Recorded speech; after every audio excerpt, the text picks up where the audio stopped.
Hi, welcome to Expat Insights. I'm your host Raju Mandhian. Here at Expat Insights, we take external views of internal successes of foreigners, immigrants and expats who have made Philippines their home. Today, I have two lovely ladies as my guests. One of them is part Italian, mostly Filipino, born and raised in Bacolod, the past district governor of Toastmasters, Ms. Gina Mapua.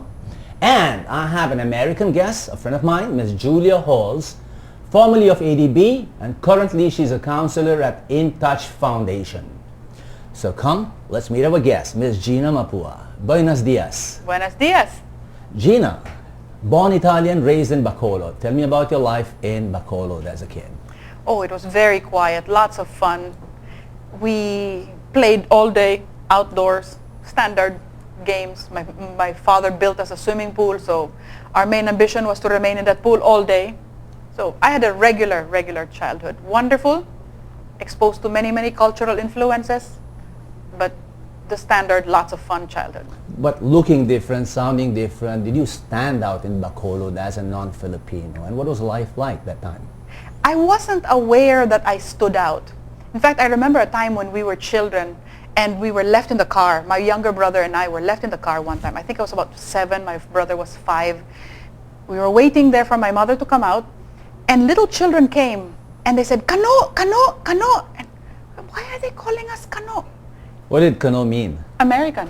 Oh, like Joe. Yeah. Okay. So we never figured it out. We couldn't understand why we were being called kano because it's the first time we heard it in our lives. And then it got explained to us that we were seen as foreigners. And Julia over here is a kano.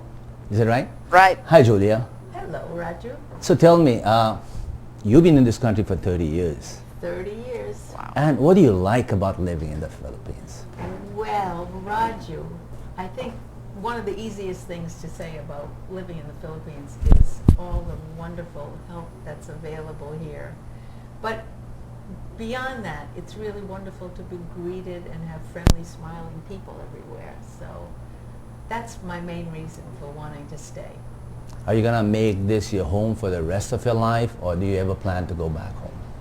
It depends how long my life is, Raju. But I have no idea how long your life is going to be. As of now, the answer is yes. that yes, I'm planning on staying here. Although it is really far from my kids, that's the only downside.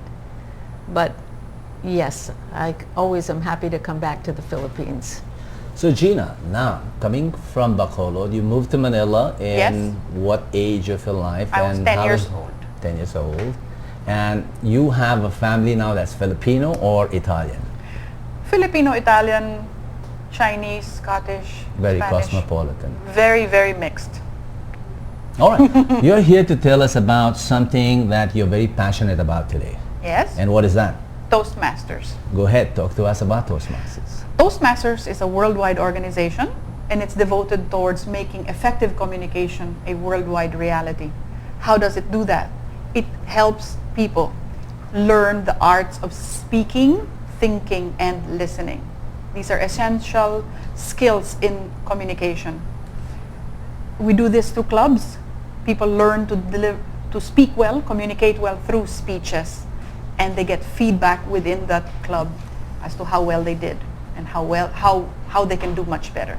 You have been the district governor of Yes. Toastmasters. This was 2 years ago?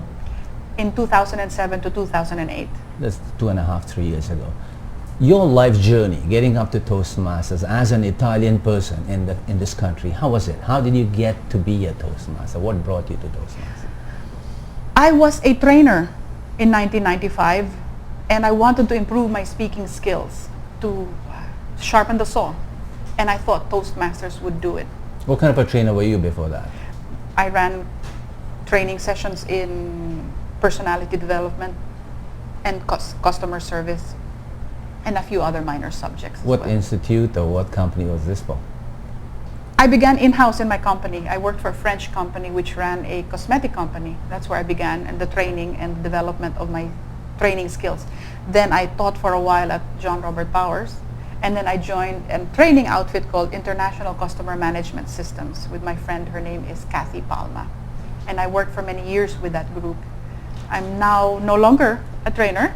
more active I in also hear Toastmasters. that you were once a model and you were the girl for Nestle ad who fell into the pool and saying, aha. Was that you? That one of them. Just one of them. Okay.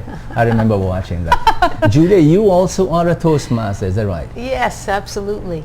And how long have you been a Toastmaster? I Julia? have been a member since 1989. I have to be one of the Whoa. oldest members of the Executive Toastmasters Club of Makati. Is that the best club in town? Absolutely the best. Okay. Also, I also see in your bio, Julia, that you were a scuba diver, a golfer, a tennis player, a kindergarten teacher, and you came to this country, I understand, to teach at the international school. But you work for ADB. How did you make that shift? Or why did you make that shift? Okay, when I came to this country, Yeah. which was in 1980, I was a what's known as a trailing spouse. Trailing spouse. You know that's that like expression, Raju? you hang on behind your husband, you hang on to his Yes, coattail. kind of like that. So Okay. it means that you follow your husband. All right. What that means is when you get to a new country, and I've lived in many countries in Europe for 12 years before coming to Asia. So whenever we came to a new country, it was usually he was the one who had the job. He being who? My husband, What's your name? Frank. Okay. Okay. And then it was up to me to just find whatever work was available. And since I was a certified teacher in grades kindergarten through grade 12, this was something that I always knew I could do. So when we came to the Philippines, I thought, okay, I know they have an international school here. While I'm getting the lay of the land, I will go there and I will teach, since all three of my kids would be in the school also. And usually there's some kind of a break you get when you put your own kids in the school that you're teaching in. Mhm. But sadly, 3 times sadly. absolutely, Okay. what You I shifted found to- was that the pay of the teachers was at that time $3,000 US At the Only. international school. at the international school. And in addition to that, they did not give any benefits, no tuition breaks for children of teachers. Oh, And so this was so unusual that I said, well, this is not possible for me. So I'm going to look for other things to do. Then you made a move to ADB. Then I made a move to ADB because I had additional qualifications. I'm a CPA. Wow. I don't know if you know that, Raj. I know that. Of course I know that. It's right here.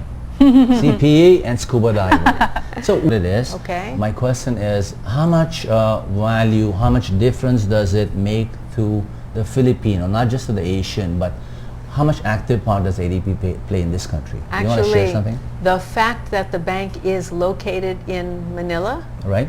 is a huge benefit for the country. You have to realize that they employ more than, I think it's more than 2,500 staff now. So as an employer, it's significant in the country, and also all of the peripheral benefits yeah. that comes from locating the bank here. So that is on the one hand. On the other hand, Philippines is a borrower directly, a member of the bank and a borrower, also a recipient of loan money from the bank. Is there any project or anything that the ADB has accomplished here that any ordinary Filipino walking on the street can see it? Now he's testing me. No, just asking, I have not my seen. job was in accounting finance, so I actually worked on the internal finances of the bank. So I was not that familiar with the ongoing Any buildings or projects. bridges? Of course, the ADB building itself, which was constructed by the ADB, it was one of the first buildings in the Ortigas area. Okay. Going nice. back, that's how That's that how was- long you have been here. Yeah, that was in the that was early 90s, I believe. That building ADB was built 1990. in Ortigas in 80s. Was it still the 80s? Yeah, it was still there. Possible, ADB, possible. HSBC, and San Miguel were the 3 main buildings in Yeah, Ortigas. and there was nothing else. You could look right through the Ortigas Center from Just one 3 end to buildings, the yeah, other. Yeah. wow. So that was pretty significant. Your early days in the Philippines, Yeah. what were they like? How was adjusting to the And you Filipino know, the culture? early days, my early days here, we still had Marcos Imelda and Ferdinand. Well, that was fun. It was lots of fun. You know, for all of the difficulties now about Yeah. the money that seems to be missing or whatever, the political situation and the hindsight of the Marcos regime. It's all lying at the At ADB. that time, it was very exciting to be living during that period because Imelda Marcos was a great patron of the arts. She Right. was responsible for the Cultural Center of the Philippines, Correct. and she herself would attend a lot of the events. And it was always exciting to be a foreigner There was a big going party there. going on here. Yeah, Okay. yeah, it was very exciting in those days. And you also became a Toastmaster, you said 1989? That's nearly 1989. 20 years. And Gina, how long have you been a Toastmaster? 1995. And you came in right after Julia. There Oh, were a not few really, members in yeah. between, definitely. So what kind of change has Toastmasters created in your personal lives? How has it made you different? For me, Yes, please. you know, they say this thing about women having to talk a lot, Okay. right? And we have a They really don't large say this. quota. Is that a fact or is that No, it's not a fiction? fact. It's a Okay. joke, really. Okay. But women talk a whole lot more. All right. So they have to find an audience. Okay. Toastmasters is my audience. All right. So I don't have to talk my poor husband's ear off. Good, lucky him. Well, how has it changed as a person, as a human being, besides having to talk to strangers and not talking to your husband? As a human being? It makes me a better person. Because within the meeting itself, it's not just people learning how to speak better, All right? but it is people sharing their ideas and their opinions. And we hear beautiful stories. We hear beautiful experiences and thoughts shared with the group. It restores my faith in humanity. It makes me a better person. From the little stories you hear. Yes. Okay. They also claim, it's also claimed, this is not fact or fiction, but more fact, that public speaking and leadership go hand in hand. There's a major relationship between public speaking. Yes, definitely. What is your opinion of that? Good leaders must be able to communicate their mission and their vision clearly, and not only just communicate the facts, but Yeah. also to communicate the emotion, the inspiration, the motivation to move their people forward. So you not only need to be a good speaker, you need to be able to arouse, not just provide information, but also arouse the emotion and to mobilize your people to follow you, to work for you, to work with you. Any characters, any personalities in the Philippines history or the Philippines political business system that have been part of your Toastmasters and have become much better people than they were before? Anybody you can cite? Besides yourself, of course. And Raju. And Raj. besides Julia. One is my good friend Mike Chua. Michael Chua. Oh yeah, he had to be dragged screaming and kicking into Toastmasters. He was into computers, into technology, Right. and he just wanted to work with machines. He didn't want to deal with people. But Toastmasters brought it out in him, and he became a great leader for the district. What is he doing currently? Still working with computers, Big businessman. big businessman. But wow, he can inspire and speak and motivate his people. Julia, is that also your take on leadership and public speaking, or you have another set of Raju, I opinions? knew you were going to come back to me on that. You knew that? You can read minds? Yeah. Actually, Gina summed it up very well, but I think there are other reasons beside leadership and public speaking that make Toastmasters really important for Name someone. a few. Well, the idea that in Toastmasters, the unique aspect of Toastmasters is that you learn how to give feedback. Okay. And this is such a valuable skill, and I have had to draw on that so many times in my professional life, in my work at ADB, where I had some people to supervise and manage. Mm-hmm. And knowing how to give feedback and how to motivate people to do better Mm-hmm. and have them How does that achieve happen? is How very does that important. happen in a Toastmaster situation? How do you give feedback? What is the process? What steps do you take? You need to join Toastmasters. I do. One of these days I'll join the Executive Toastmasters Club of Makati. So how do you go about it, Gina? You need to join Toastmasters. right? I do. One of these days I'll join the Executive Toastmasters Club of Makati. So how do you go about it, Gina? Provide feedback. Yes, what are the steps? Well, the How does first- it happen in the Toastmaster Club scenario? In the Toastmasters Club scenario, we provide feedback for performances within the club, a delivery Right. of a speech. Yeah, The first thing we must do is listen yeah. and observe.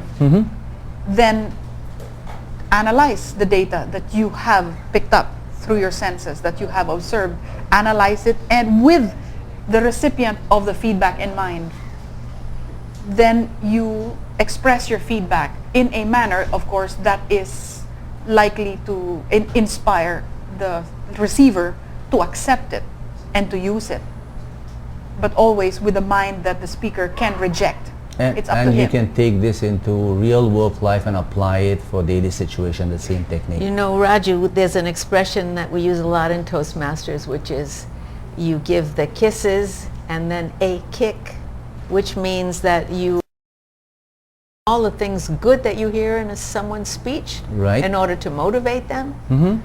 And then you also give them something to grow on at the end, which is the suggestion on how to improve. Right?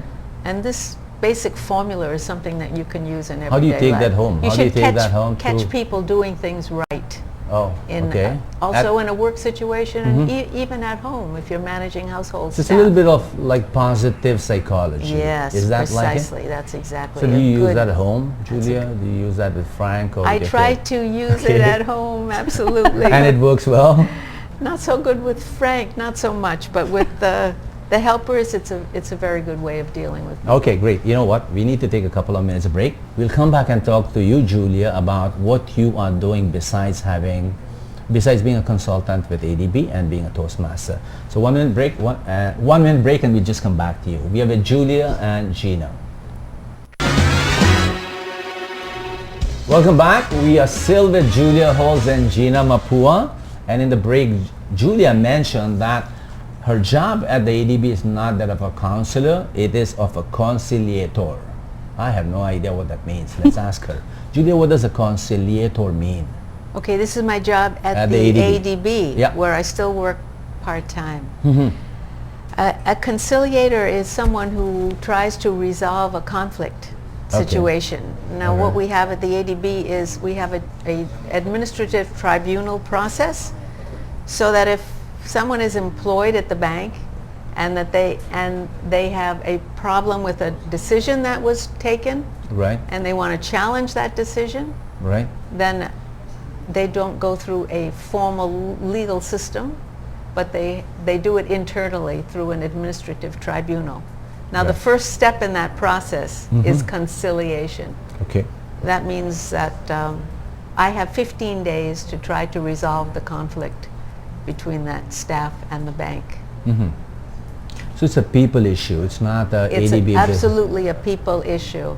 Yes, And how long have you been doing this for ADB? since 2004. 2004. But prior to that, you were a CPA.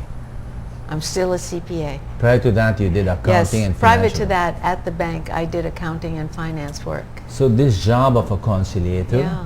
what qualified you to become a conciliator? Was it Toastmasters?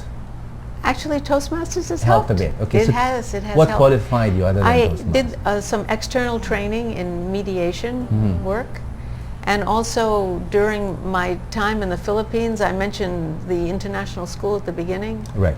I Teacher. served as I didn't ever serve there as a teacher, but I did serve as the president of the school board Okay. for 2 years, and on the school board for 6 years. And during that time, we had many conflicts to resolve. So I had some first-hand experience. Is it possible for you to share an example of a conflict without using names At the international school? at the ADB? No.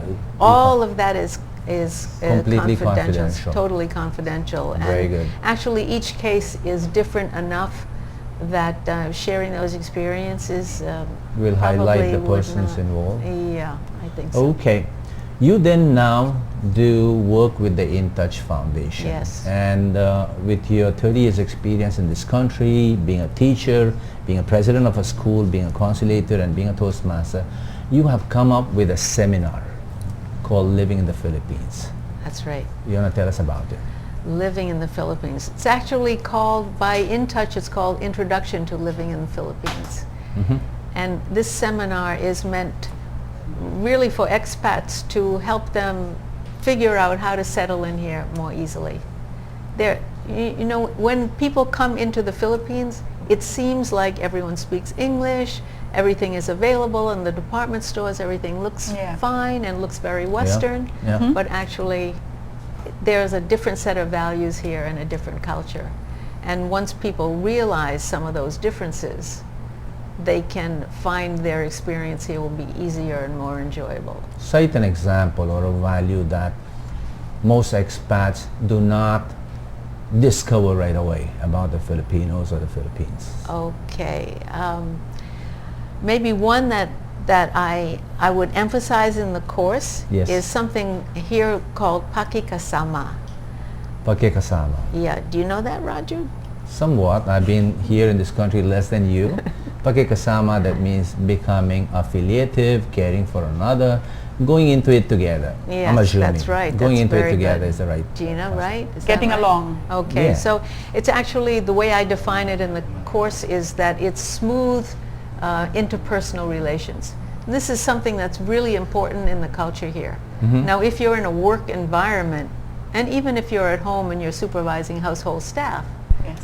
it's really important to realize that the work atmosphere is key and of key importance in the Philippines. The work atmosphere rather than the task at hand, rather than Rather- the results. Rather than the task The at hand. panahon, the atmosphere at work, Panahon might not be the exact word. the ambience, the work Ambience. ambience. Okay. So how do you put this point across to newcomers to this country? How do you make them understand and implement this?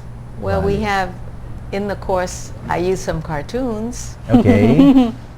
which are visual cartoons, so I really can't share them with you here, but maybe someone who's Alright. listening would be interested in seeing some of those, so they'll have to come to the course itself. I wish you'd brought them here. But there are very different styles of perceiving things. In the Philippines, for example, I like to hike. And when I go hiking, I often go alone. And this is something that's never done here. And so people who see me hiking will say, well, where is your companion? And They go, they're why are you always alone? Yeah. shocked, yeah, to see Oh, that yeah. you're Oh, yeah. alone. So people here tend to do things in groups. How that translates perhaps in a household situation Mhm. is if someone has a birthday, or Okay. even in the office, Mhm. it's usually a group celebration, what's called here a blowout. The Fiesta, person party. who is celebrating the birthday, Treat. it's not fiesta. Oh, fiesta a is in little the bit- provinces. Yeah, right. Okay. It's different. But a blowout, it's called a blowout, and it means that you actually will sponsor on your birthday a treat for everyone Okay. that you work with. So, So this that's is very one- different from a Western orientation. This is one value. Do you have an example of any other value that you put across in your workshop? Actually, there's one that's currently in the news now when we had this hostage-taking situation. What was the value? Okay, the value is that you need to be very respectful in dealing here with all Filipinos And because what's the word for it in Tagalog? Respectful. Paggalang. Pagalan? Paggalang. actually Paggalang. when I discuss this in my seminar, I put it under the rubric of amor proprio. That's also good. Amor Yes. proprio. Okay, it means kind of self-respect and the idea that losing face would be a very serious Issue problem. here. It's a very serious issue. So if you are in a work situation, Mhm. you always have to be conscious of not embarrassing people, not criticizing them publicly, Yeah. because people react badly to that. And I'm not suggesting that that terrible situation with the hostage is Mhm. direct connection to Mhm. that value, but I'm saying that you have to really be careful how you criticize, how you correct people, and how you Mm. give feedback, was probably one of the minor causes, influences there. Perhaps, Let's but- let's not pass judgment on that incident. No. You are also, I want to ask you a question about specific cultural differences between American and Philippines. How does an American and a Filipino differ? You want to share that with us? You've been in this country for 30 Okay, long years. yes. I think one You wanna talk of the about one that? of the main differences here is that you hear a lot. You hear many Filipinos say that they are sensitive, very sensitive. Caring, they call it cariñoso. There are many adjectives that will describe this, but I Okay. think the difference in a work situation might be that they may react personally to some suggestion. They may take it personally where it's actually just meant work related. Mhm. And in this case, you want to tell people, please develop a thick skin, but that's easy to say but harder to do. So if you flip that to the other side, the person, the Westerner, who is giving this direct comment that may be hurtful to the Yes. recipient should just learn to tone down the automatic reaction to get things done. Gina, you as an Italian, as a mestiza in this country, no? What side of that cultural difference would you be standing on? Would you consider yourself to be sensitive or as task-related as non-Filipinos are? I have a tendency to be task-related as well, and I've had to learn to be sensitive. Even though you grew up in this country. Even though I grew up here, but I like to think that it is, well, part of it is my upbringing, but also I would believe that it is also my personality. I do tend to come across strong. So I've had to learn to tiptoe around and be sensitive to other people and watch how I speak and how I express myself. And the word was pagagalang. Paggalang means respect. Paggalang? I would believe that Julia's word, amor proprio, as Is a more description of the situation would probably be more appropriate. What does the word amor propio mean? That's Spanish. Amor is love, propio Self-love. is proper. Or self? Proprio, Or propio. Self-esteem, self-respect. self-esteem, yeah. Okay, so you got to handle that thing with kid gloves if you want to survive in this culture, or at least succeed and grow. Be aware. aware of Awareness that. first. And then you can learn Gentle practice. you can learn practice All right. responses. All right, Gina, let's come back to Toastmasters. Part of this feedback giving, I think if we can apply that amor propio and giving feedback will Yes. work too. Now, in a Toastmasters scenario, what is, not in the club, but at the country level, you've been the district governor. Yes. How big is Toastmasters in the Philippines and how do people get into it? In the Philippines, Toastmasters is centered along 3 major cities where the majority of the clubs are based. Manila, the whole Yeah. of Metro Manila. Yeah. There's one up north in Baguio, several clubs there. Cebu and Davao. Bacolod is also beginning to build up a certain number of clubs. So There's another it's- node of... Yeah, it's heavily city-centered, but we have many other clubs that I like to call missionary clubs. They're all alone by themselves. There's one, for example, in Isabela called Cagayan Valley. So they have a different set of problems as opposed to the city clubs. But overall, Toastmasters is not as prevalent in the Philippines as I would like it to be. It can help so many Filipinos develop their self-esteem, their abilities, their skills, and their self-confidence in expressing themselves. So our work here in Toastmasters in the Philippines is still about building and spreading the word. How many people have, over the years, graduated or learned or passed through this Institute of Toastmasters, in your experience? Worldwide, millions. How about Millions of men and women. In the Philippines, of course, we can't have millions, thousands. We have had thousands of graduates Since the year... since 1952, when the first club was formed here in the Philippines. Was it a Filipino or an American? It was a Protestant? Filipino club. It was started by Teddy Calao, Teodoro Calao himself. TM Calao, the street Yes. in Ermita, the Yes. same gentleman? That's Okay. right. That club still exists. It's called the Tamarao Toastmasters Club. That is our oldest club. So It's going a- back over the Yes. years, how many Filipinos have gained the benefits, Many. acquired the benefits of Toastmasters? I don't have the exact numbers, but I would say that many thousands of people over the years since the 1950s have developed that skill. Many, I would believe, are politicians have developed that skill. Many, I would believe, are politicians. One particular one who was a member of our club many years ago is Frank Chavez. Oh, that's one of the heroes that you, besides Mike Chua, that's another hero that passed through your club. Well, I wasn't around when he was a member of the club. But I do remember also one time the parish priest of San Antonio Church in Forbes Park was a member of our club. And Alright. he delivered wonderful sermons. I wasn't a member of executive at that time either, but I was a recipient of all his wonderful sermons in the church. So how does a person become a Toastmasters member? How does one become a member of Toastmasters? First, locate a club. Okay, which is where? You can locate this on our website, the Which international is, website, www.toastmasters.org. www.toastmasters.org. Yeah. Yeah. Okay. And then click on the button Find a Club. Click Philippines, click the city, and a menu of various clubs will appear with a contact number. My suggestion is contact as many as you think will fit your schedule and your time, because each club meets at a distinct time of the week and schedule. So whatever fits your schedule and your requirements and location, ask to visit them.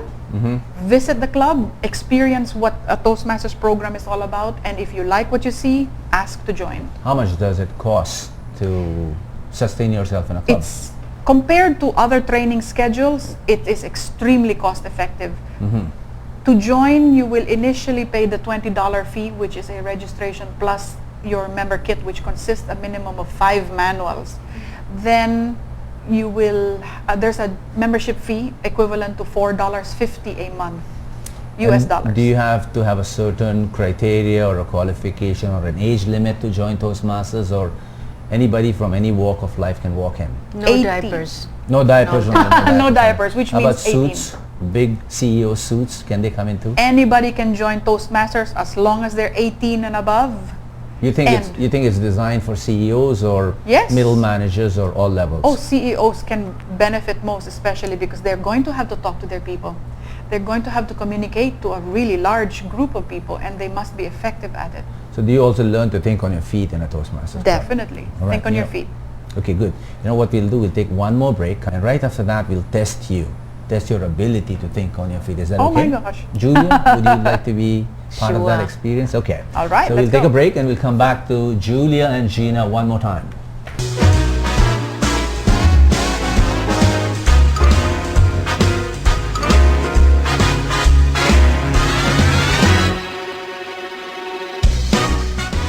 Welcome back to Expat Insights. I'm Raju Mantian. We are still with Gina Mapua of Toastmasters and Julia Halls of In Touch Foundation.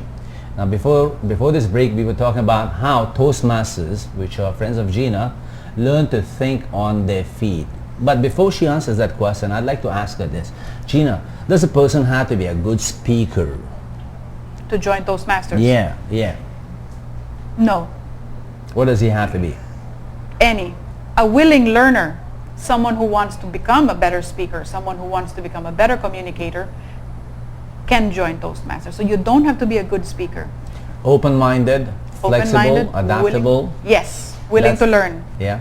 And a desire to learn. Yes. Do they have to have a good mastery over the English language to become a Toastmaster? Not necessarily. It is the practice that develops their skill in speaking English. All Toastmasters meetings in the Philippines, except for some occasions like Linggo ng Wika, where Filipino is practiced in the meetings, all Toastmasters meetings, as far as I know, are conducted in English. So if you can speak the language, you wish to be more skillful in it, Toastmasters will provide you with the opportunity to practice the language. So if there are people who are coming from schools outside of Metro Manila who have no experience in the English language, would they be welcome and would they be happy in a Toastmaster surrounding? Oh yes, they would. They will be, how shall I say it? They will be definitely exercised in their efforts to speak the language more smoothly. In your years as a Toastmaster, have you seen somebody move from being a caterpillar to a butterfly? Oh yes, definitely. How did that Definitely. happen? He was a very willing learner. Yeah. And His how name's- long did the process take? It very short.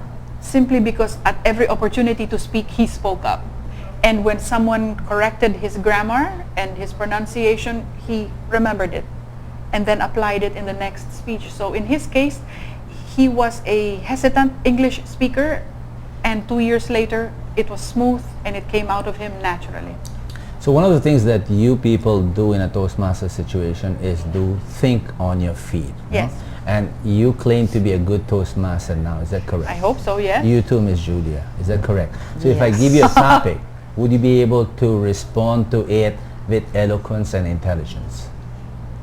Shoot. Yeah? How much time would you like to be Standard 2 minutes. Standard 2 minutes. Is that what's done in the clubs? Yes, Okay, 1 to 2 here's minutes. a topic for you, Ms. Gina. This is from one of my favorite Italian philosophers, Al Pacino. And the topic is, or the statement is, it's easy to fool the eye, but very difficult to fool the heart. The mic is yours. That reminds me of many situations that catch me off guard every time, and that is how people perceive me. This is particularly true in the province when I go out for my Toastmasters events, or before when I was training, and I would have a Filipino audience. And since most of the training situations were held in English, I spoke English and ran the workshops in English. But once in a while, of course, I'm Filipina, I can speak the language. Once in a while, I would make a comment and come out and speak Filipino. And the reaction is always the same. You can speak it so well. Because in their mind, I look like a foreigner. So their eyes were fooled. Their eyes were fooled. But it's not easy to fool their hearts. My sincerity and my belief in them, I cannot hide that. I must show that through my behavior, through my words, and through my actions. Bravo, bravo, bravo. What do you think, Julia? What's your feedback on that? I think she did an excellent job, and I'm so happy you didn't ask me that question, Roger. But what would you ask her to improve on? Is there something that she could improve? For the feedback Yeah. session, maybe to give a clear conclusion to the little story that she told That's right. of what took place Okay, let's try would be Julia. more helpful. Let's try Julia quickly. Thank you. Julia, I have one for you. This is from my favorite German philosopher, Goethe, and it says, you judge a man by your own perceptions, but you judge yourself through your intentions. I'll repeat that. Whoa. You judge others through your perception, and you judge yourself through your intention. Okay. The camera's yours. Okay. Let's first discuss, we'll break them down into the two parts. Okay. Because you judge others by what you perceive. Correct. And I think Gina gave us a good example of that. That sometimes the way you appear cannot be helped or explained. So people look at you and they make certain assumptions. But when you are judging yourself, it's entirely a different matter. And we tend to be more hard on ourselves than we are on others. We tend to be more hard on ourselves. Yes, the judgment that we make on ourselves. And this is something actually through meditation, which I practice a lot. Which you do too. I Oh my also God. do that. All right. You learn to, what they teach you in meditation is you learn first to love yourself. And what this means is to accept where you are and not be too hard on yourself. And it's only when you're able to do that, then you can turn it around and reach out to others. So I think perceiving others, you can make a mistake or not make a mistake, but if you're dealing with your own feelings, it's very important that you take a very Great. positive attitude. Great. And So move Pastor on. Governor, does she receive? So, Yes. Yeah, does she need? Okay. I never would have approached it that way. All right. Thank you very much for being on the show. We are coming to an end of this show. What I'd like to ask you is this, coming from your cross-cultural background, is there something in your lives and your life in the Philippines that you'd like to change, or would you want it to be any different than it is today? Both of you, one at a time, 1 minute each. I wouldn't change an iota of my life here. I'm very, very happy. I love my life. Yeah. And I love the fact that I don't look Filipino, but I feel Filipino, and that I'm benefiting from the best of both worlds. And if there was anything that you'd like to say to Filipinos and cross-cultural or mixed cultured people like yourself, what would that be? Mixed culture people, Mestizos. what advice would I give them? Learn to live with the best of both your worlds. Take advantage of it and enjoy it, because you are a whole bunch of lucky dudes. and you're going to be a Toastmaster for the rest of your life. Yes, it looks How would you like like Toastmasters years from now to remember you, Gina? Oh, to remember me, my goodness. Someone who cared about them, and someone who wanted very much for the members of the District 75 Philippines to realize their potential and achieve their goals and their dreams, and someone who tried her very best to help them achieve those dreams. Great. Good. Julia, you, what would you like to share with people of your kind, or change anything in your life? Okay, well, I agree with Gina that there is absolutely no use in going back on your life. You have to really look forward all the time. So what you would say is, in a meditation context, that this is a waste thought going backwards. So I would tell people to just keep looking forward. And what I wanted to say about expats, the advice I would give them here. Are you going to ask me that question, Raju? You asked it yourself. I don't need to ask you. What I would say is that you can't change the physical atmosphere or the way things are. Like, people complain about the traffic, they complain about the pollution. There is always something to complain about in life. But if you want to have a happy life, you have to look at the good side of things, both the good side of people and the good side of the country and the good side of your situation. That's your tip for incoming foreigners. Yes. So years from now, as an American Filipino who's been living here, how would you like to be remembered by your Filipino friends, Julia, years from now, or students from your Living in the Philippines workshop? Yes, this is very so nice. It's a good question, because I ask good questions only. What I would like to be remembered for is someone who was able to share an experience that they will remember and that will make a difference for them and change the way they look at things. Wonderful. Bravo. It's been a pleasure. Wonderful. And I hope you'll come back to this show one more time. Maybe in a couple of months. Maybe we can ask the questions next time. Maybe you can ask the questions next time, because you're expats too. So thank you for being on this show.